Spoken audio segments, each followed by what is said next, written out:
Okay guys, asibambeni lana ke sesazi sonke joining fee it's free and then minimum stock is 600 rand, but we have a lot of packages you can choose from. Ne? It pays 3 levels deep immediately after the first purchase. Okusho ukuthi waqala nje wathenga istock, ilink yakho isivulekile, usungakwazi ukuregister amanye ama-business partners nawe afuna ukujoyina. Wonke umuntu usungamjoyinisa. Mesithi it unlocks or sisho ukuthi you don't have to move to the next stage for you to earn on the next stage. Akufanele uze ufike ku-progress zone kuyima uholela umuntu owumzukulu wakho. No, immediately nje u-activator, your levels are unlocked. Okusho ukuthi uyamholela ingane yakho, umzukulu, isizukulwane sesithathu, uholela wonke umuntu 3 levels deep. Baholela bonke laba bantu amalokhuzi akho a-unlockiwe, ne? And then i-payday ngomhla ka-15. If you join ngoDecember, your first payment uzoba ngo-January 15 January, siphusha inyanga phambili. Okay, and then u-10% ucharge ama-withdrawer. Uma withdrawer imali ozobe uyitholile bathatha u-10% wayo, ne? And then activate account yakho ukuze uhole every month, you need to be active.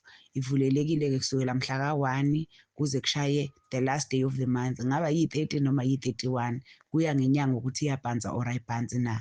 But we always recommend for this team to activate on the 1st of the month because awazi kuzokwenzakalani enyangeni. And then activation, yes, okay, last okay, withdrawal button open. Ma ukuthi ujoyine ngoDecember and then unemali usebenzile, kumele u-withdraw imali yakho ukuze ingene ebhenki lakho. Withdraw nini? On the 1st to the 5th. Unga-withdraw ngeyi-1, ngeyi-2, ngeyi-3, ngeyi-4, ngeyi-5. Mase kushaya iyi-5 zadlula, mase kuyi-6 ngeke usakwazi uku-withdraw, usuzoze u-withdraw the following month. Guys, I hope this is clear to everyone. Izinto lezo kufanele uzazi, nomuntu ofikayo ethimini yakho abe aware ngazo ukuthi if awu-withdrawanga imali yakho kusukela ngeyi-1 until i-5, ngeyi-6 ngeke usa-withdrawa, akekho futhi umuntu ozokusiza ngalokho, uzoze u-withdrawe the following month. Okay, into engiyithanda kakhulu nge-marketing plan noma nge-compensation plan ka-True Organics, guys, this business is the sweetest, easiest, doable. I-product i-affordable, iyadayiseka, noma ubani engayithenga.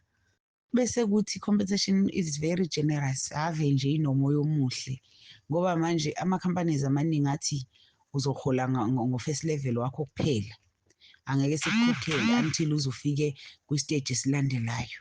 Uma ungafika kwi-stage esilandelayo ngeke uze umholele lokhuza, angeke uze uyiholele umzukulu wakho, uzoholela iy'ngane zakho kuphela.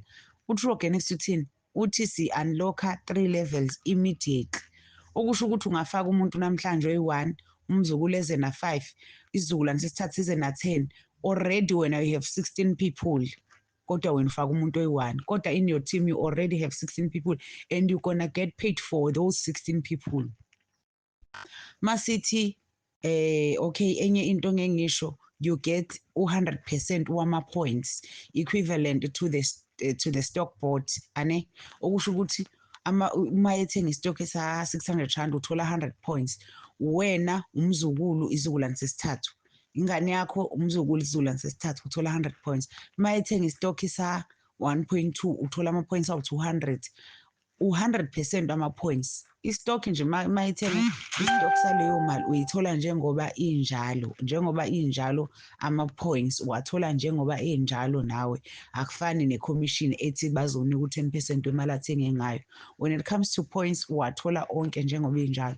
Ilokho okwenza ukuthi ukhule kalula ebhizinisini. U-1,000 points omunye umuntu engathi ungawuhlanganisa no-1,000 points kulula. If ufaka umuntu today alethe abantu abawu-3, le 3 ilethe 2, already uhlanganisile 1,000, kodwa wena ufaka umuntu oyi-1. Uyayi-understand?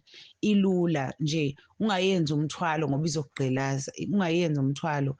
It's doable nje, wena focus on building. Okay, ingagcini lapha i-compensation plan. Besides imali ozoyenza, besides ama-points nani, we also have ama-incentives, guys. Ama-incentives, khona ama-non-cash incentives, khona ama-competition, izinto ey'velayo nje ukuthi uzothi u-CEO yenza these certain points, wenze this requirement, uzoqualify ukuya endaweni ethile noma uzoqualify ukuthola ukuthi ama-incentives aqhamuka kanjalo sa-competition like. Then kube ne-incentive yemoto ukuthi okay uma usufike to this level you will qualify for a car. Kube ne-incentive yendlu or umuzi, uma usufike to this level uzothola indlu or umuzi. Kube ne-incentive ye-tuition fee uma ufuna ukufundisa ingane esikoleni or wena you want to further your studies. Uma usufike work and get to this point you will get imali yokufunda mhlambe for the certain period. Angakazi ukuthi umuntu uthola malini. But guys, sinama-incentives, siya-travela for free, we get cars for free, tuition, we get houses for free, we have many more competitions azoqhamuka nje azolokhu eqhamuka nje lokhu eqhamuka angekho kwi-marketing plan. We understand. So yeah, thank you.